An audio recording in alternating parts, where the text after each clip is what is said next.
వాళ్ళ పేర్లు మనకు తెలుసా అండి?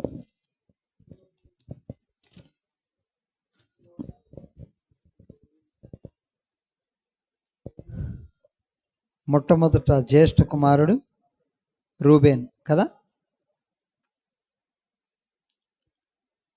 మన పితరుడైనటువంటి అబ్రహాముకి ఎంతమంది కుమారులు?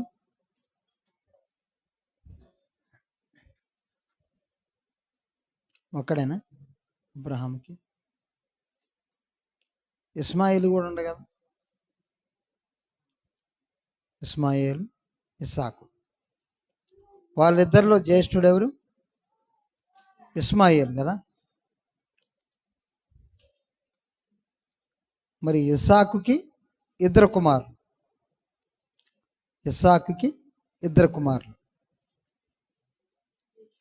ఏశావు, యాకోబు. దేవునికి స్తోత్రం. ఏశావు, యాకోబు. ఏశావు జ్యేష్ఠుడు కదా. ఏశావు జ్యేష్ఠ కుమారుడు, మొట్టమొదట పుట్టినవాడు జ్యేష్ఠుడు. మరి యాకోబు రెండవ వాడు.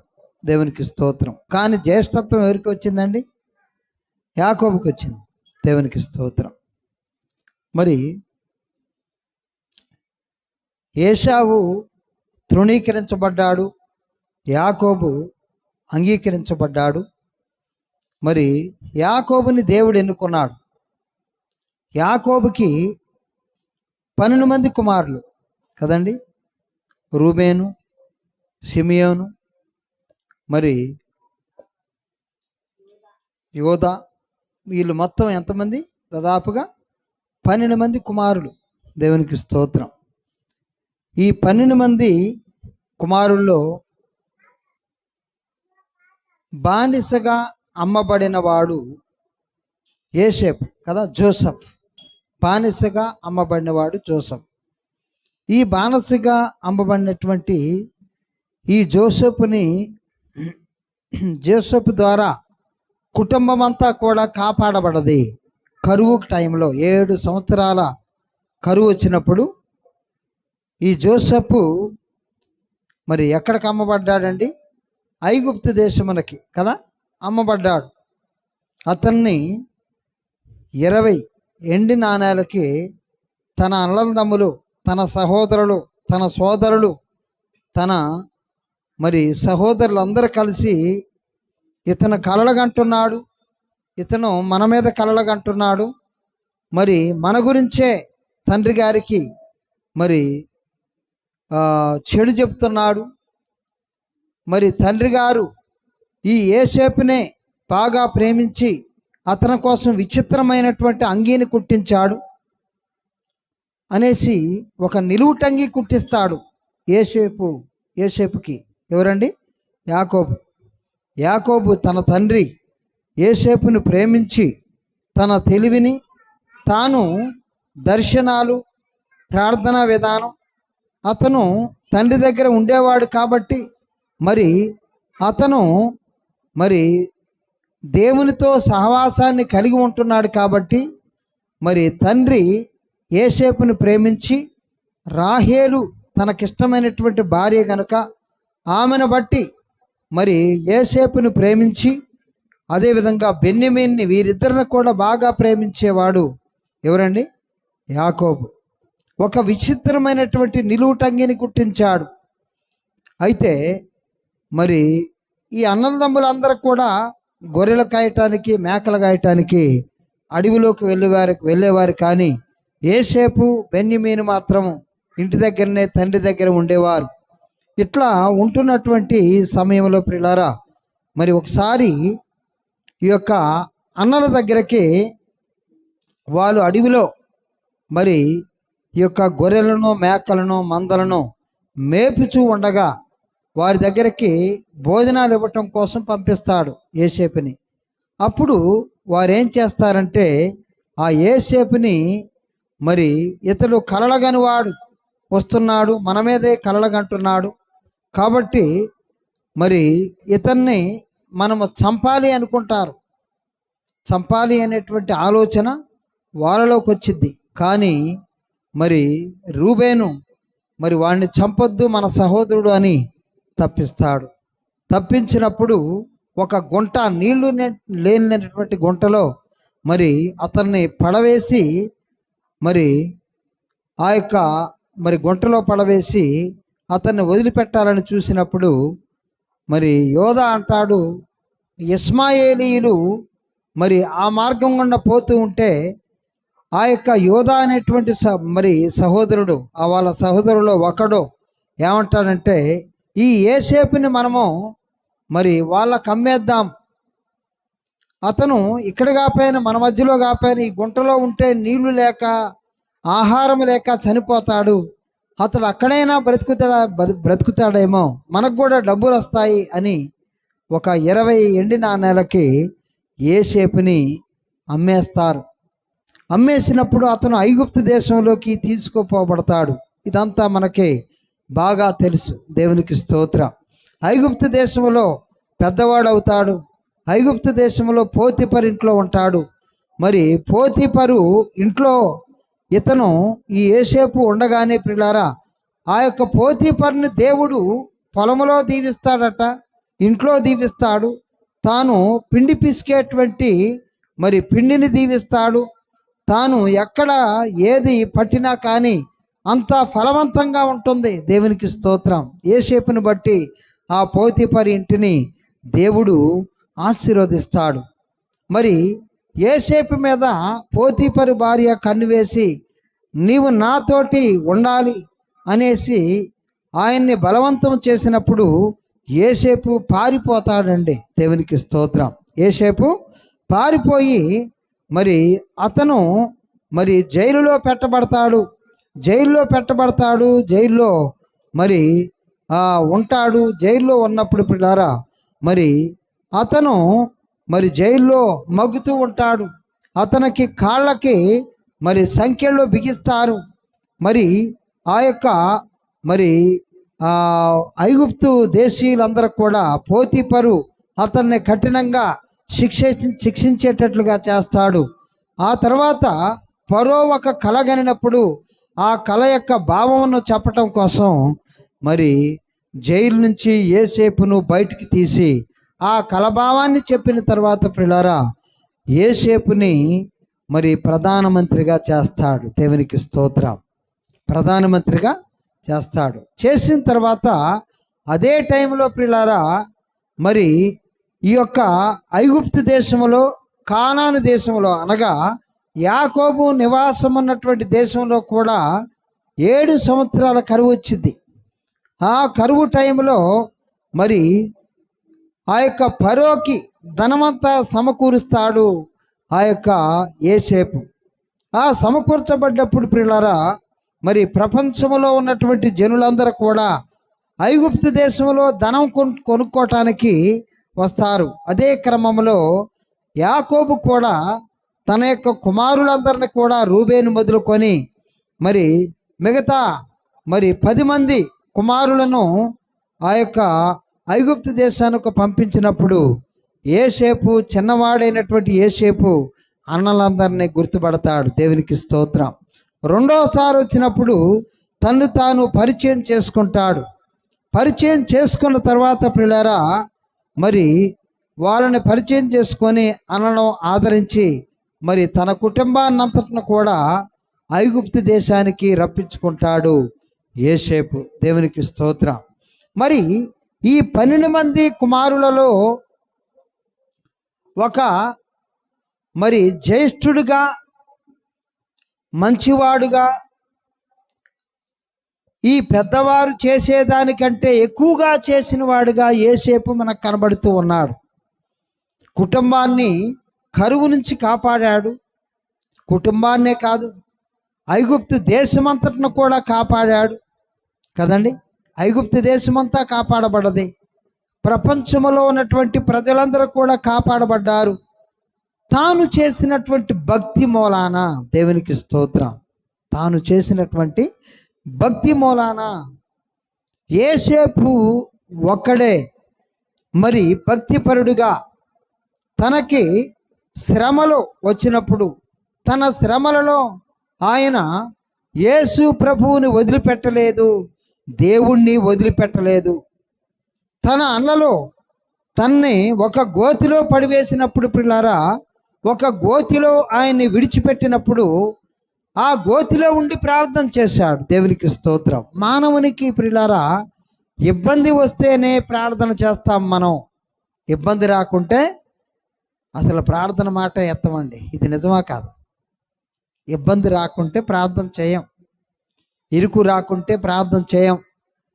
దేవుని దగ్గర మనం ఎప్పుడు గోదాడుతాము అంటే, ఎప్పుడు ప్రార్థన చేస్తామంటే, మనము అన్ని మంచిగా ఉన్నప్పుడు ఏం ప్రార్థన చేయటానికి ప్రయత్నం చేయమండి.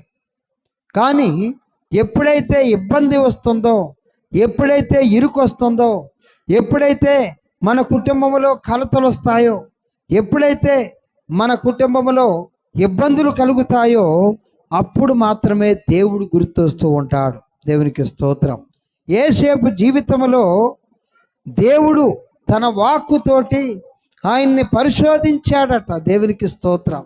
తాను చేసినటువంటి వాగ్దానమును బట్టి మరి 11 వెన్నులు ఆయనకి సాగిలపట్టం, ఈ యోసేపు వెన్ను నిలబడి ఉండటం, 11 నక్షత్రాలు, సూర్యుడు చంద్రుడు ఈ యొక్క యోసేపుకి సాగిలపట్టం అనేటువంటి 2 కళలు ఆయనకు వస్తాయి. ఈ కళల అర్థం ఏంటి అని అంటే, యోసేపుని గొప్పవాడిగా చేస్తాడు దేవుడు అనేది సత్యం. దేవునికి స్తోత్రం. ఈ కళల్ని యోసేపు తన తల్లిదండ్రులకు చెప్తాడు, తన సహోదరులకి చెప్తాడు. సహోదరులకు చెప్పినప్పుడు సహోదరులందరూ కూడా, మేము నీకు సాగిలపడాలా? నువ్వు ఒక్కడవే రాజు అవుతావా? నువ్వు ఒక్కడవే మరి మంచివాడు అవుతావా? మేమందరం కూడా నీకు సాగిలపడాలా అని ఆయన మీద కుట్రబెట్టుకున్నారు, ఆయన మీద పగబెట్టుకున్నారు. దేవునికి స్తోత్రం. కానీ దేవుడు జరగబోయేదాన్ని మరి యోసేపుకి చూపించాడు. యోసేపు ప్రార్థనా పరుడు గనక దేవునికి స్తోత్రం. దేవునికి టచింగ్లో ఉన్నాడు. గుంటలో పడ్డాడు, గుంటలో ఉండి ప్రార్థన చేశాడు. ప్రభువా, నువ్వు నాకు చూపించింది గుంట కాదు కదా, నన్ను రాజుగా చేస్తానన్నావు కదా, నేను రాజు కావలసినటువంటి వాడిని, ఈ గుంటలో ఉంటే ఇక్కడే ఉండి నశించిపోతాను కదా అని ప్రార్థన చేసి ఉండవచ్చు. దేవునికి స్తోత్రం. హల్లెలూయా. గుంటలో ఉంటే నేను గుంటలో ఉండి నశించిపోతాను కదా అని ఆయన ప్రార్థన చేసి ఉండవచ్చు. ప్రార్థన ఖచ్చితంగా చేశాడు. దేవునికి స్తోత్రం.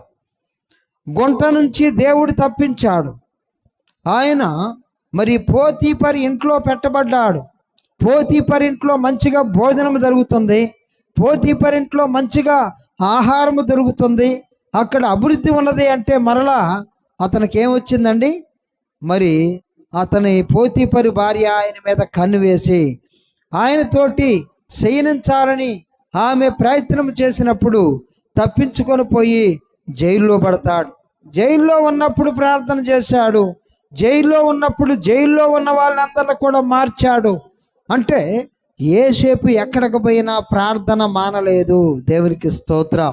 మనం విశ్వాసిగా ప్రియులారా, ప్రార్థన జీవితం ఒక విశ్వాసికి మనము భోజనం ఎంత మనకి మరి అవసరమో, గాలి పీల్చటం ఎంత అవసరమో, మనకి భోజనం ఎంత అవసరమో, గాలి పీల్చటం ఎంత అవసరమో, మనము ఈ లోకములో జీవించటం మరి అంతే అవసరము గనక ప్రార్థన కూడా మరి భోజనముతో పాటు, గాలి పీల్చటంతో పాటు ప్రార్థన కూడా మనకు అలవాటుగా ఉండాలి. ప్రతిరోజు ప్రార్థన చేయాలి.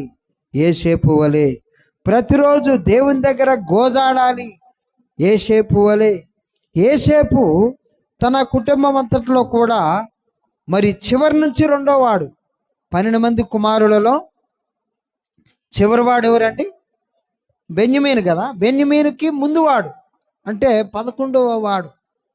కానీ దేవుడు మరి యోసేపుని ప్రత్యేకంగా ఎన్నుకున్నాడు. యోసేపుకి దేవుడు మరి ఏమిచ్చాడో తెలుసండి? జ్యేష్ఠత్వాన్ని ఇచ్చాడు. చూడండి, మరి మొదటి దినవృత్తాంతముల గ్రంథం, మొదటి దినవృత్తాంతములు 5వ అధ్యాయం, మొదటి దినవృత్తాంతముల గ్రంథం 5వ అధ్యాయము మొదటి నుంచి కొన్ని వచనాలు.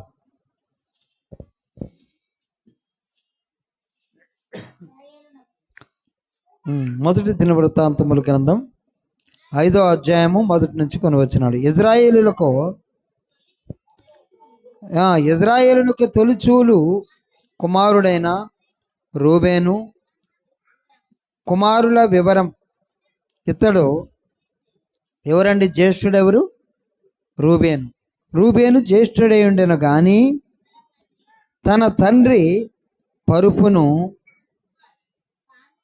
తాను అంటుపరిచినందున అతని జన్మ స్వాతంత్ర్యము ఇజ్రాయేలు కుమారుడైన యోసేపు కుమారులకు ఇయ్యబడెను. అయితే వంశావళిలో యోసేపు జ్యేష్ఠుడుగా దాఖలు చేయబడలేదు. యోధా తన సహోదరుల కంటే హెచ్చినవాడాయను. అతని నుండి ప్రముఖుడు బయలువెడలను. ఆయనను జన్మ స్వాతంత్ర్యము యోసేపుదాయను. దేవునికి స్తోత్రం. రూబేనుకు ఎందుకు జ్యేష్ఠత్వము అతనికి ఇవ్వబడలేదండి?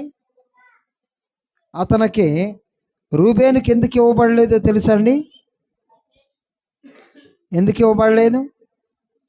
35వ అధ్యాయంలో ఒక పెద్ద తప్పు చేశాడు రూబేన్. చూడండి, ఆదికాండము 35వ అధ్యాయము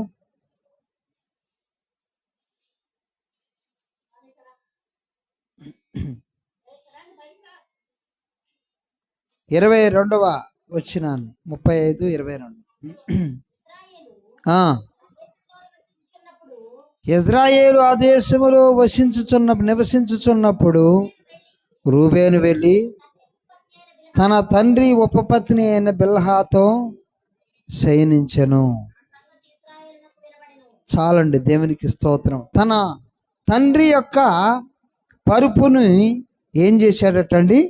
అపవిత్రము చేశాడు. కాబట్టి ఇతని జ్యేష్ఠత్వము అతని దగ్గర నుంచి తీసివేయబడ్డది. జ్యేష్ఠుడుగా ఉన్నటువంటి జ్యేష్ఠత్వం అనేది మరి ఏశావు కోల్పోయాడు. ఏశావు దేన్ని బట్టి కోల్పోయాడు? తృణీకరించాడు జ్యేష్ఠత్వాన్ని కదా, తృణీకరించాడు కాబట్టి కోల్పోయాడు.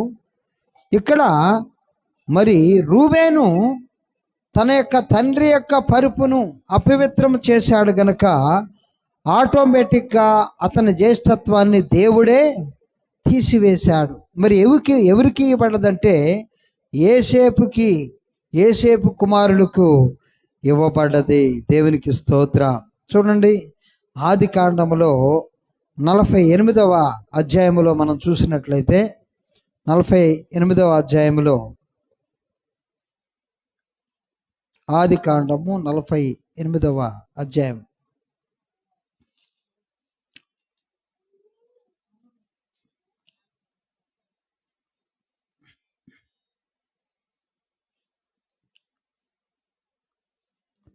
మొదటి నుంచి కొన్ని వచనాలు త్వరితంగా చదవండి. ఈ సంగతులైన తర్వాత ఇదిగో నీ తండ్రి కాయలాగా ఉన్నాడని ఒకడు యోసేపుతో చెప్పెను. అప్పుడు అతడు మనస్సే ఎఫ్రాయిములు తన ఇద్దరు కుమారులను వెంటబెట్టుకొని పోగా ఇదిగో నీ కుమారుడైన యోసేపు నీ యొద్దకు వచ్చుచున్నాడని యాకోబునకు తెలపబడెను. అంతటా ఇజ్రాయేలు బలము తెచ్చుకొని తన మంచం మీద కూర్చుండెను. యోసేపును చూచి కానాను దేశమందలి లూజులో నాకు కనబడి నన్ను ఆశీర్వదించి, ఇదిగో నీకు నీకు సంతానాభివృద్ధి పొందించి నిన్ను విస్తరింపజేసి సమూహమగునట్లు చేసి ఈ దేశమును నిత్య స్వాస్థ్యముగా ఇచ్చేదనని సెలవిచ్చాను. ఇదిగో ఐగుప్తునకు నీ యొద్దకు రాకమునుపు నీకు పుట్టిన ఈ ఇద్దరు కుమారులు నా బిడ్డలే. రూబేను సిమియోను వలె ఎఫ్రాయిము మనస్సే నా బిడ్డలయ్యుందురు. వారి తర్వాత నీదే. సహోదరుల స్వాస్థ్యమును బట్టి పిలువబడదురు. కాబట్టి ఇక్కడ ఎఫ్రాయిము మరి మనస్సేలకు జ్యేష్ఠత్వాన్ని మరి ప్రదానం చేస్తున్నాడు. మరి యోసేపుకి జ్యేష్ఠత్వం వచ్చింది. జ్యేష్ఠత్వం అన్నది మరి తాను దేవుని దగ్గర ప్రార్థనా పరుడుగా ఉన్నాడు కాబట్టి, ప్రార్థనతోటి మరి ప్రధానమంత్రి అయ్యాడు కాబట్టి, ప్రార్థనతోటి తనకొచ్చినటువంటి శోధనలన్నీ కూడా మరి జయించాడు కాబట్టి, అనేక ఇబ్బందులు పడి మరి దేవునితోటి మరి సహవాసం కలిగినటువంటి వ్యక్తిగా ఉన్నాడు కాబట్టి, అతని ఇద్దరు కుమారులు మరి వారిరువురిని కూడా మరి యాకోబు ఏమంటున్నాడు, రూబేను సిమియోనుల వలె నీ ఇద్దరు కుమారులు నా బిడ్డలే అంటే వారికి జ్యేష్ఠత్వాన్ని ఇస్తున్నాను. దేవునికి స్తోత్ర. వారికి జ్యేష్ఠత్వంలో ఉన్నటువంటి గొప్పతనం ఏంటో తెలుసండి.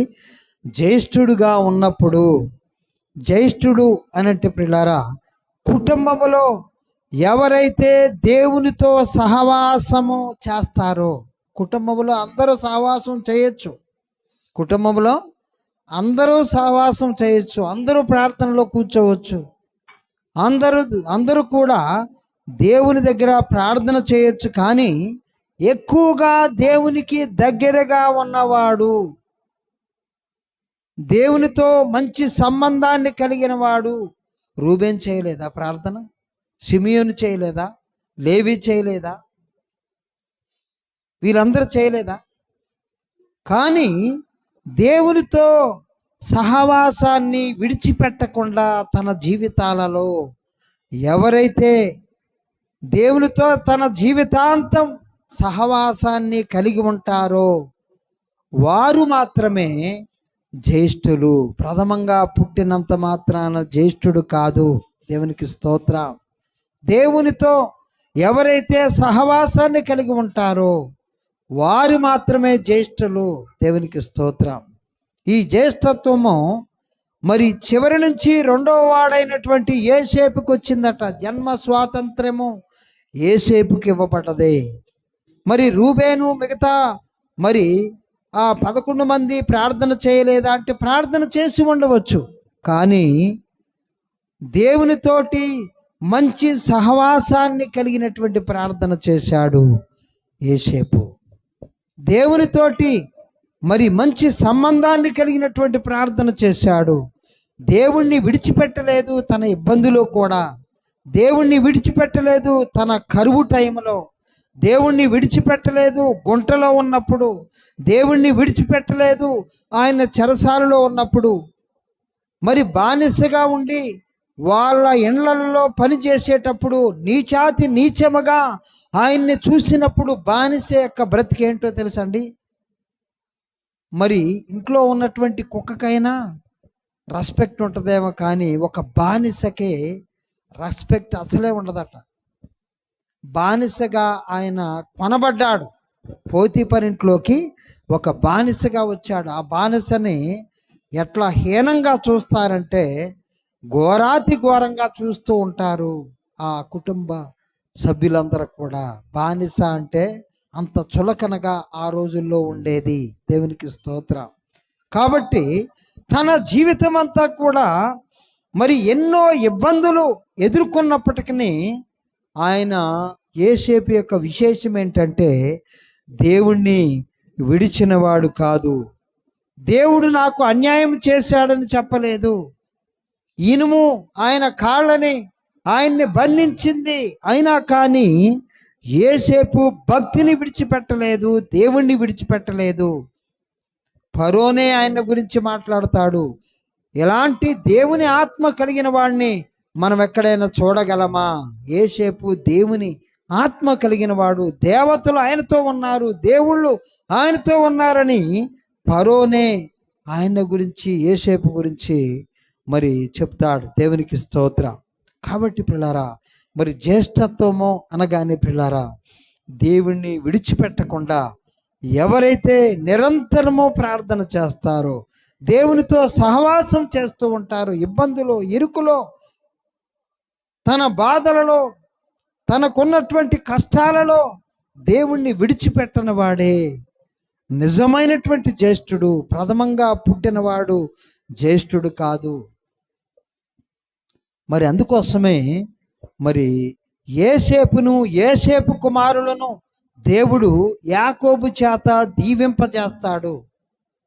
యోసేపు మరి తన ఇద్దరు కుమారుల్ని యాకోబు దగ్గరికి తీసుకొచ్చినప్పుడు ప్రియులారా, ఆ యొక్క పెద్దవాడు మనస్సే, చిన్నవాడు ఎఫ్రాయిం. అయితే పెద్దవాడిని కుడి చేత ఆశీర్వదించాలి, చిన్నవాడిని మరి ఎడమ చేత ఆశీర్వదించాలని యోసేపు యొక్క కోరిక. మరి అప్పటికి కళ్ళు కనపట్టలేదు యాకోబుకి. మరి ఈ యాకోబు ఏం చేస్తాడో తెలుసా అండి?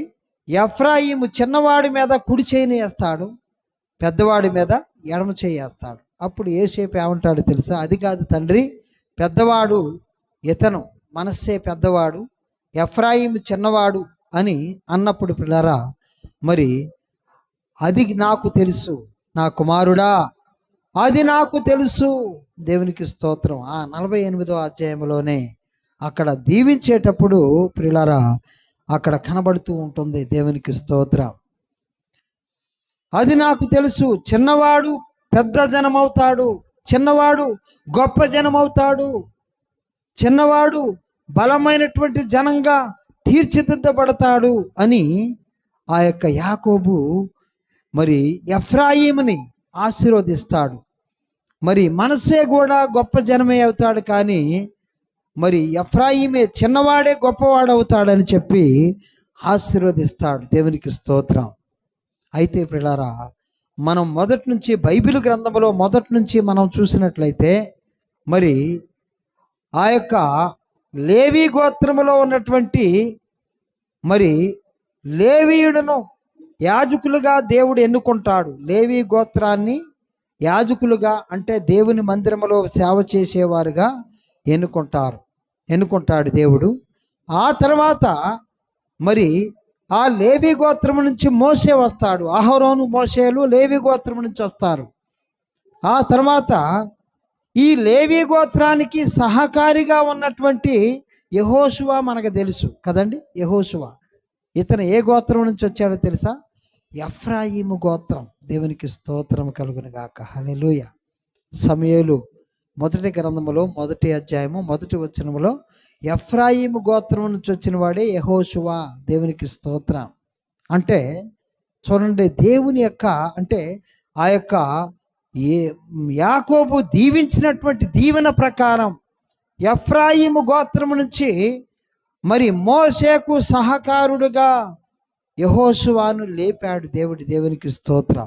ఎఫ్రాయిము గోత్రం. ఆ తర్వాత ప్రియులారా సమూయేలు మొదటి గ్రంథములో మనకు కనబడుతుంది. దేవునికి స్తోత్రం. 1వ అధ్యాయం 1వ వచనంలో ఎఫ్రాయిము గోత్రము నుంచి మరి సమూయేలు ఎఫ్రాయిము గోత్రం. అదేవిధంగా మరి యెహోషువ చూడండి, సంఖ్యాకాండములో యెహోషువ ఏ గోత్రము అన్నది అక్కడ చెప్తూ ఉంటాడు. 13వ అధ్యాయంలో ఉందనుకుంటాను. 13వ అధ్యాయం చూడండి. 13వ అధ్యాయంలో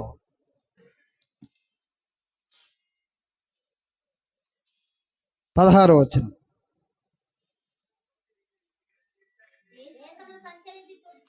ఆ, ఆ,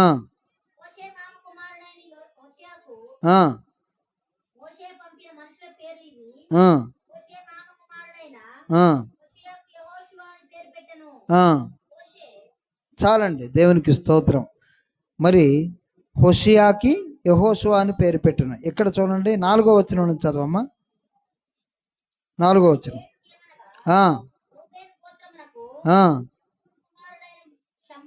షమ్మూయా షిమియోను గోత్రమునకు హోరీ కుమారుడైన షాపాతు, కాలేబు, యగాలు, హోషేయ. ఎఫ్రాయిము గోత్రమునకు నూను కుమారుడైన హోషేయ. హోషేయ అంటే ఎవరో తెలుసా అండి? యెహోషువనే. దేవునికి స్తోత్రం. యెహోషువ అని ఎక్కడుంది? 16వ వచనం. ఇప్పుడు చదవమ్మా 16వ వచనం. దేశమును సంచరించి చూచుటకు మోషే పంపిన మోషే నూను కుమారుడైన హోషియాకు యెహోషువ అని పేరు పెట్టాను. దేవునికి స్తోత్రం. యెహోషువ అన్న హోషియా అన్న ఒకటే. దేవునికి స్తోత్రం. ఎఫ్రాయిము గోత్రము నుంచి యాకోబు ఏ కుమారుడైతే హెచ్చింపబడతాడని చెప్తాడో, యాకోబు దీవించినటువంటి ఎఫ్రాయిము గోత్రము నుంచే దేవుడు మరి హోషియా అని పిలువబడుతున్నటువంటి యెహోషువను ఎన్నుకున్నాడు. దేవునికి స్తోత్రం. దేవుని ఎన్నికలో ఉన్నటువంటి గొప్పతనం గురించి ఈరోజు మరి నేను చెప్తూ ఉన్నాను. దేవునికి స్తోత్రం. దేవుడు ఎన్నుకున్నాడు, ఎఫ్రాయిమును ఎన్నుకున్నాడు యోసేపు యొక్క ప్రార్థనను బట్టి. కాబట్టి మన పిల్లలు, మన కుమారులు, మన కుమార్తెలు, మన కుటుంబం దీవించబడాలి అంటే ప్రియులారా, దేవునితోటి సహవాసాన్ని విడిచిపెట్టొద్దు. దేవునికి స్తోత్రం. నువ్వు ఈ లోకంలో ఏ సహవాసాన్ని విడిచిపెట్టు. పుస్తకంతో సహవాసం చేస్తున్నావా? మనుషులతో సహవాసం చేస్తున్నావా? ఈ లోకంతో సహవాసం చేస్తున్నావా? దేనితో సహవాసం చేస్తున్నావు అన్నది గమనించుకొని, దేవునితో సహవాసం, బైబిలుతో సహవాసం చేసిన వాడు చెడిపోడు. దేవునికి స్తోత్రం. దీవించబడతాడు. ఏ రకంగా దీవించబడతాడంటే, మొట్టమొదట లేవి గోత్రాన్ని మోషేను ఎన్నుకున్న తర్వాత, దేవుడు అహరోను మోషేలను ఎన్నుకున్న తర్వాత, వాళ్ళు పరిపూర్ణ సేవకులు. వాళ్ళని ఎన్నుకున్న తర్వాత ఈ గోత్రాలకి సహకారుడుగా యాకోబు ఏ గోత్రాన్నైతే అనగా హెచ్చించబడతాడు ఎఫ్రాయిము గోత్రము అని, ఆ యాకోబు చేత దీవించబడి మరి ఎఫ్రాయిము దీవించబడ్డాడు. ఆ యొక్క ఎఫ్రాయిము గోత్రములో నుంచి యెహోషువను దేవుడు ఎన్నుకున్నాడు. దేవునికి స్తోత్రము కలుగును గాక.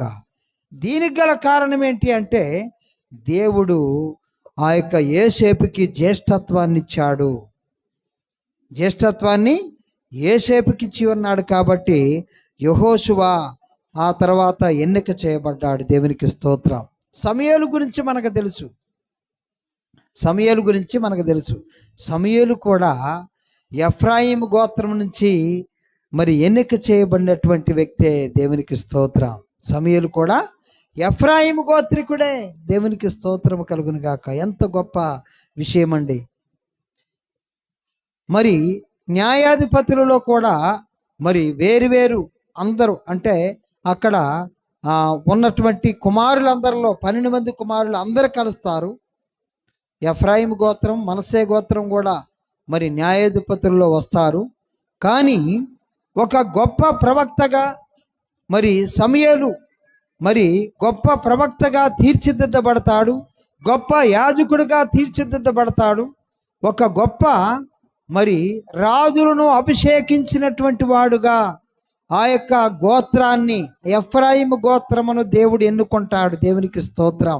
గొప్పతనం ఏంట ఇక్కడ ఎన్నికన గురించి అంటే, యోసేపు ప్రార్థన, యోసేపు దేవుణ్ణి విడిచిపెట్టలేదు కనుక తన కుటుంబాన్ని కూడా దేవుడి విడిచిపెట్టకుండా దీవించటం మొదలుపెట్టాడు. మరి సమూయేలు గొప్ప ప్రవక్త, ఒక యాజకుడుగా, ఒక ప్రవక్తగా, రాజులను అభిషేకించిన వాడుగా మరి మనం చూస్తూ ఉన్నాం. దేవునికి స్తోత్రం. కాబట్టి పిల్లారా, ఆ తర్వాత మరి ఈ యొక్క యోసేపు గోత్రం అనగా ఎఫ్రాయిము గోత్రమును దేవుడు మరి రెహబాము మరి సొలొమోను మరి ఎన్నిక తర్వాత, సొలొమోను రాజుగా పరిపాలన చేసిన తర్వాత తన కుమారుడైనటువంటి మరి రెహబాము టైంలో 2 రాజ్యాలుగా చీల్చబడ్డప్పుడు పిల్లారా, 2 రాజ్యాలుగా 10 గోత్రాలు మరి ఎఫ్రాయిము గోత్రానికి ఇస్తాడు దేవుడు. దేవునికి స్తోత్రం. ఒక గోత్రం మాత్రం మరి యోధా గోత్రానికి ఇస్తాడు. 10 గోత్రాలు మరి ఒక గోత్రానికి అనగా ఎఫ్రాయిము సంతానానికి ఇస్తాడు. దేవునికి స్తోత్రం.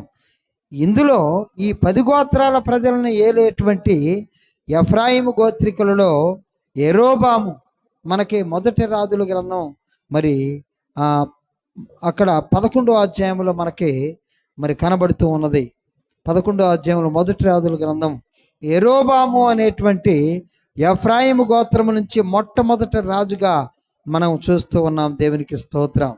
యోధా గోత్రం నుంచి మరి బెన్యమీను గోత్రం నుంచి మొట్టమొదట ఎన్నుకుంటాడు. తర్వాత మరి దావీదు గోత్రం అంటే యోధా గోత్రం నుంచి ఈ యోధా గోత్రములో వీళ్ళందరిని కూడా స్థిరపరుస్తాడు. దేవునికి స్తోత్రం. కాబట్టి పిల్లారా, మరి యోసేపు మరి ప్రధాన అంటే జ్యేష్ఠుడుగా మనకు తీర్చిదిద్దబడ్డాడు. కాబట్టి మరి దేవుడు ఆశీర్వదిస్తే అంటే ఆ ఆశీర్వాదాన్ని పొందుకోవాలి మనం. దేవునికి స్తోత్రం.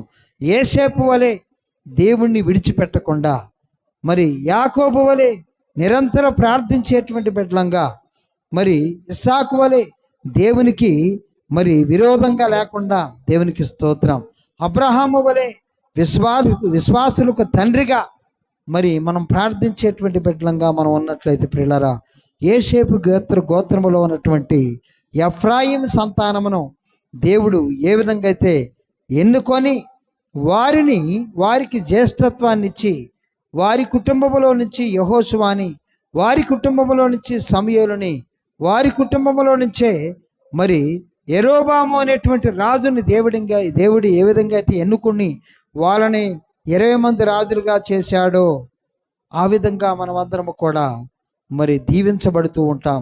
యోధా గోత్రాన్ని దేవుడు మరి యేసు ప్రభు పుట్టడం కోసం ఆ గోత్రాన్ని దేవుడు ప్రత్యేకంగా ఎన్నుకున్నట్లుగా మనం చూస్తూ ఉన్నాం. యోధా గోత్రము ఎందుకు దీవించబడ్డదంటే యేసుక్రీస్తు ప్రభు వారిని బట్టి.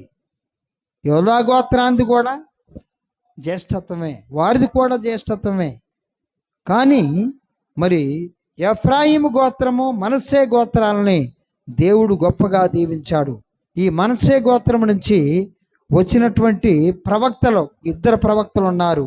వాళ్ళు ఎవరు అంటే ఏలియా, ఎలీషా గొప్ప ప్రవక్తలుగా మనకి కనబడుతూ ఉన్నారు. దేవునికి స్తోత్రం. కాబట్టి పిల్లారా, మనము దేవుణ్ణి విడిచిపెట్టకుండా, యోసేపు జీవితాన్ని మనం చూసినట్లయితే దేవుణ్ణి విడిచిపెట్టలేదు. తన యొక్క ఇబ్బందులు, ఇరుకులు మరి దేవుణ్ణి విడిచిపెట్టకుండా జీవించాడు. కాబట్టి మనం కూడా ఆ విధంగా జీవించుదాం. అలాంటి కృప దేవుడు నీకు, నాకు, మనందరికీ అనుగ్రహించునుగాక. ఆమెన్. ప్రార్థన చేసుకుందాం, ప్రభు వైపు చూద్దాం. మనమందరం కూడా బలను సమీపించుదాం. ప్రియులారా, స్తోత్రములు, స్తోత్రములు, స్తోత్రములు, స్తోత్రములు. పరిశుద్ధుడు, పరిశుద్ధుడు, పరిశుద్ధుడు అని కొనియాడబడుతున్న ప్రభువానికి వందనాలు తండ్రి. నీ కృపను బట్టి, దయను బట్టి, పరిశుద్ధ